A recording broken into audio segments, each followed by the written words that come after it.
બધા દેવતાઓની પ્રાર્થના કરીએ છીએ, બ્રાહ્મણો કહે છે કે અમારે યજમાનનું સારું કરો, એનું કલ્યાણ કરો. આ બ્રાહ્મણ વિચાર છે. બ્રાહ્મણ શરીર નથી, બ્રાહ્મણ વિચાર છે. યાદ રાખજો, બ્રાહ્મણ શરીરથી પણ ઉત્તમ ગણવામાં આવ્યો છે, પણ વિચારથી વધારે ઉત્તમ ગણવામાં આવ્યો છે. હંમેશા બીજાનું સારું કરનારો જીવ એને બ્રાહ્મણ કહેવામાં આવ્યો છે.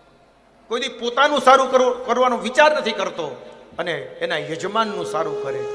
પોતાના ઘરે કાંઈ ન હોય પણ યજમાન માટે એમ કે તને ઇન્દ્રની સંપત્તિ મળે, તને સોનાના મહેલો થાય તારા, આવા આશીર્વાદ બ્રાહ્મણોએ આપ્યા છે. અને એ પણ દક્ષિણાના લોભે નહીં. યાદ રાખજો, બ્રાહ્મણને તમે જે આપો એ બ્રાહ્મણ લઈ લેતા, આ પાકી વાત છે. બ્રાહ્મણોએ ક્યારેય માગ્યું જ નથી, પણ સમાજમાં ઉદારતા છે તમારામાં. આ જે બેઠા ને એમાં હૃદયમાં ઉદારતા છે કે તમે બ્રાહ્મણોને આપ્યું જ છે. જ્યારે જ્યારે બ્રાહ્મણને જરૂર પડી ત્યારે કોક તો વિરલો એવો હોય જ કે જેમ કે ઉપાધિ ન કરતા મહારાજ તમતારે થઈ જશે છે ને. આ તમારી ઉદારતા છે. એટલે બ્રાહ્મણ ન માગે, એ વિચારે કે મારે જોઈએ છે એટલું તો ભગવાન મને આપી દે છે, કે વધારે લેવાની શું જરૂર.